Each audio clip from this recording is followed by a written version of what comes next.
Alors que tu peux faire, et moi je ne l'ai pas fait heureusement, te convaincre toi-même que de toute façon c'est pas pour moi, c'est pas mon milieu, Air France, c'est des rêves au début, mais c'est difficile d'y arriver, mais pourquoi pas toi?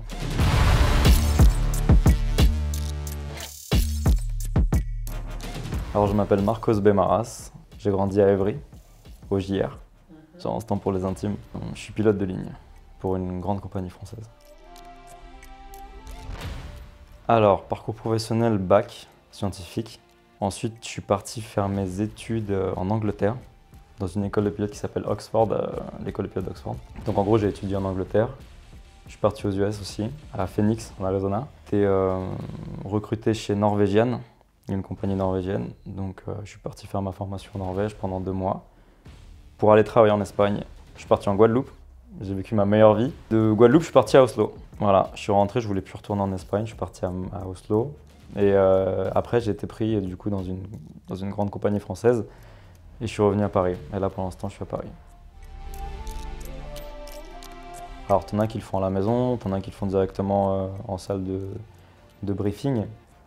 Moi, ce que je fais, c'est que je le fais un peu des fois, ça dépend. Tu peux préparer un peu à l'avance, comme ça, quand tu arrives en salle de briefing, tu as déjà étudié le dossier de vol et puis tu n'as plus qu'à dire bonjour à tout le monde, tu rigoles un peu avec les gens et tu es un peu plus décontracté. Il faut savoir que maintenant, il n'y a plus Avant, tu avais des livres et des livres et des livres avec les cartes. Donc là-dessus, moi, je vais voir mon plan de vol, je vais voir à qui je vole, mon équipage, je vais voir toutes les particularités du vol aujourd'hui, à savoir la charge, les passagers, la destination, les terrains d'appui sur la route. Je vais avoir la météo, ça je peux te montrer. Et voilà, tu as toute la météo du vol. Ça, c'est en temps réel. Donc tu sais que là, tu as des orages par exemple. Donc tu prépares vraiment bien ton vol, comme ça tu sais où tu vas, tu connais la météo, tu as un plan A, un plan B, un plan C, un plan D. Tu vois, on est à 2. Et c'est ça aussi, pilote de ligne, c'est un métier d'équipe. C'est un métier c'est un travail d'équipe, pardon. Et donc du coup, tu fais tout à 2. Et tu discutes de tout et c'est hyper bien parce que tu as un point de vue différent. Toi, tu as ton point de vue à toi, tu n'as pas toujours raison, tu as même souvent tort. Tu vois. Donc c'est bien d'avoir quelqu'un qui te dit pourquoi on fait pas ça comme ça? Et tu dis ah ouais, c'est vrai, c'est pas bête. Je pense que 9 pilotes sur 10 te diront la même chose. Et c'est une chance quelque part. Parce que moi, j'ai jamais eu à me demander ce que je voulais faire dans la vie. J'ai toujours su que j'allais être pilote. En tout cas, que je voulais être pilote. En fait, tous les pilotes te diront que c'est inné, qu'ils ont toujours voulu faire ça. Moi, c'est mon cas. Depuis tout petit, j'ai toujours voulu être pilote de ligne. Et voilà. Pilote, c'est un parcours du combattant. Tu as la visite médicale. Tu sais pas si ça va passer ou pas.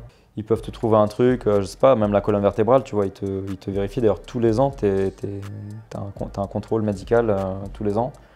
Tu as des contrôles en simulateur tous les 6 mois. Tu as des contrôles en ligne tous les ans. Là, il y a 3 jours, j'étais en simulateur. Donc, à faire des pannes moteurs, des situations d'urgence, en fait, plein de trucs qui peuvent arriver dans la vraie vie et auxquels tu n'es pas forcément. Parce que si je te parle des pannes maintenant, tu vas oublier dans 2 mois. On est entraîné, donc c'est génial parce que tous les 6 mois, tu repasses au simulateur et même si c'est pas hyper agréable quand tu y vas parce que c'est un test quelque part, même si c'est pas fait comme un test et ils te disent non, c'est pas un test, quelque part on attend de toi quand même que tu sois à un niveau standard, voire plus. C'est normal parce que derrière il y a une responsabilité. C'est pas un métier comme un autre où tu dis bon bah voilà j'ai raté. Là tu rates, tu meurs.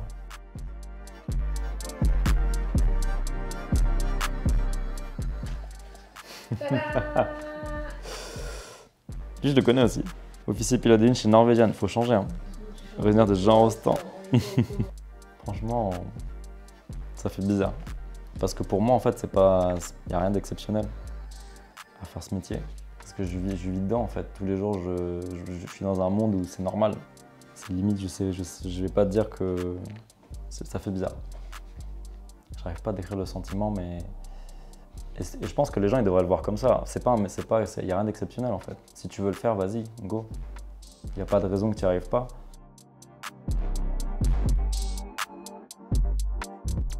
Anthony Babkin, c'était mon voisin. Il est dans la fondation Obama maintenant, je ne sais pas si tu sais. C'est une fondation qui a été créée du coup par Barack Obama pour déceler des talents ou des futurs talents européens. Et donc ils ont pris je vais dire une bêtise, mais une cinquantaine de gens en Europe et Anthony en fait partie. J'ai vu une photo de lui avec Barack Obama l'autre jour.